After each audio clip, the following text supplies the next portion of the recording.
How can we be sure that the Quran we have today is the same Quran that the Prophet Muhammad taught to his companions over 1400 years ago?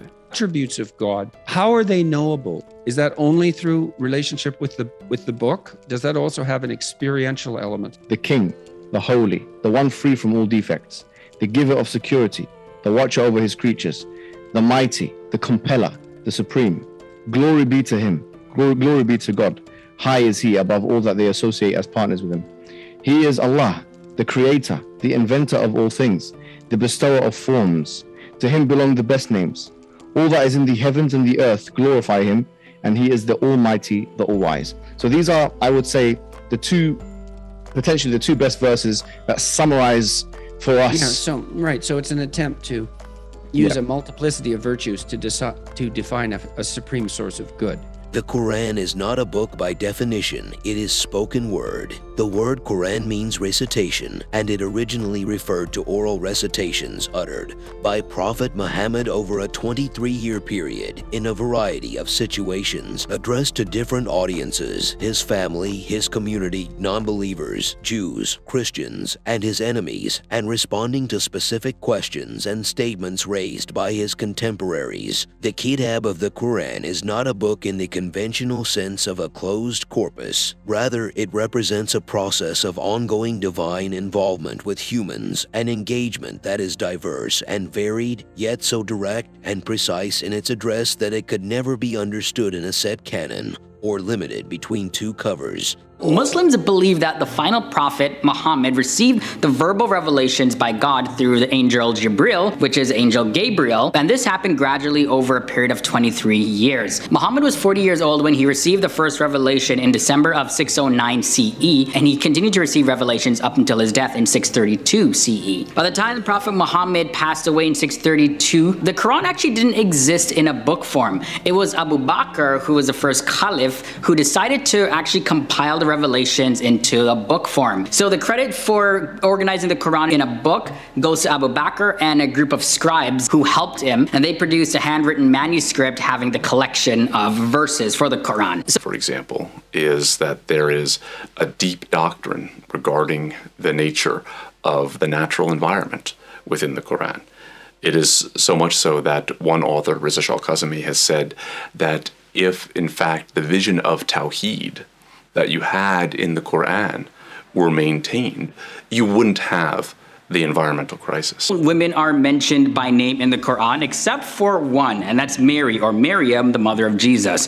There are two entire chapters. There's chapter 3 about the family of Maryam, and chapter 19, which is just about Maryam, sort of along these lines. But the name of the Prophet Muhammad is mentioned only 4 times in the Quran, which is surprising. And the name Ahmed also appears, which is apparently a variant of the name for Prophet Muhammad. That's mentioned only once in the Quran. However, the name Jesus is mentioned far more than Muhammad's name. Jesus by name can be found in the Quran in 25 different places. On top of that, Jesus is referenced more than any other person in the Quran, but not all the mentions were by name. Instead, some of the references say the Messiah or the Son of Mary, things like that. The Quran even mentions how Jesus went to heaven and will return again, which is a very Christian belief. I found this one very, very, very fascinating. The idea of the Quran as the miracle of Islam. Islam is fascinating in that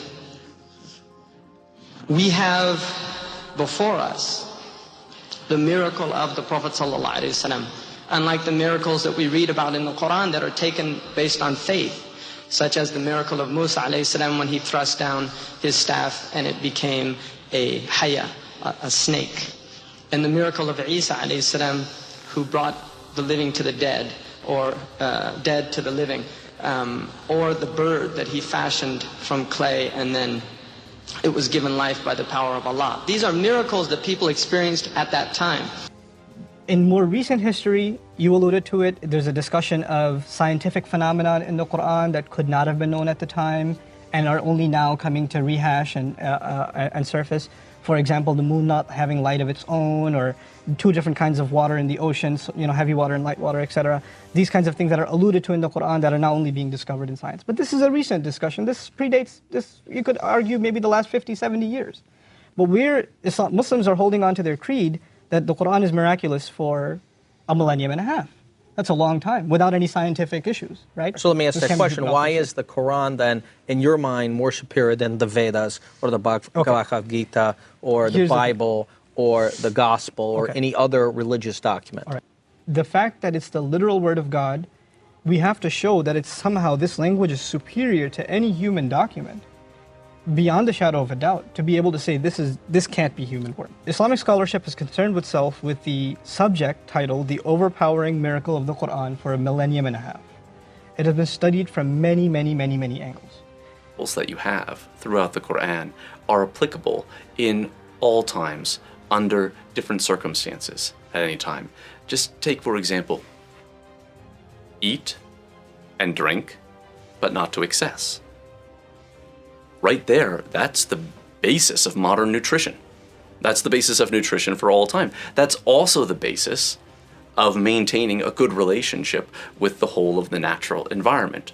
Right there, you have a verse that really tells us what our conduct should be in relation to the environment, in relation to our own health at all times and in all ages. How could it not be applicable? I mean, this is something that one even finds, for example, in the works of Galen, in the works of modern medicine. To note is that the Quran consists of 30 chapters and 114 surahs. The chapters are not arranged in the order that they were recited by Muhammad. They were, however, rearranged by the Prophet Muhammad and placed in a special order, although nobody knows why he placed them in that order anyways. But in general, the longer revelations can be found near the beginning of the Quran, and the shorter ones are towards the end. Now, not every book that says it's the Quran is the Quran. Muslims consider the original Arabic words in which the Quran was recorded to actually be the authentic Quran, and other translations in different languages are considered incomplete and not authentic. Basic understanding of our relationship with wealth that you have in the Quran, that ultimately it's not really ours. It belongs to God, and we have to treat it as such, and we have to share it with others. You don't have an income tax, but you have a tax on excess wealth. Imagine if you had no income tax for people, but you had a tax on people's excess wealth. They would have a far more balanced economy in places like the United States if we did that, and a far more participatory economy and much less poverty.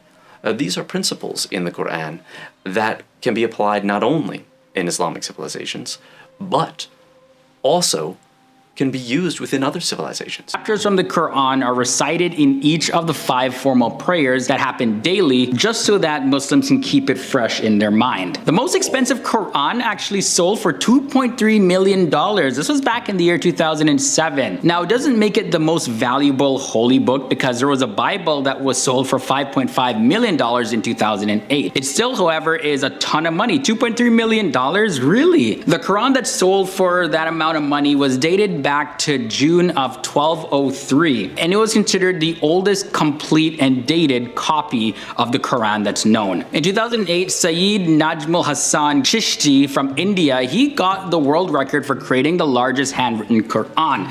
If you enjoy videos like this, make sure to click the bell icon and subscribe to our channel. What are your thoughts on this? Let us know in the comments below, and we'll see you next time on the channel. Bye.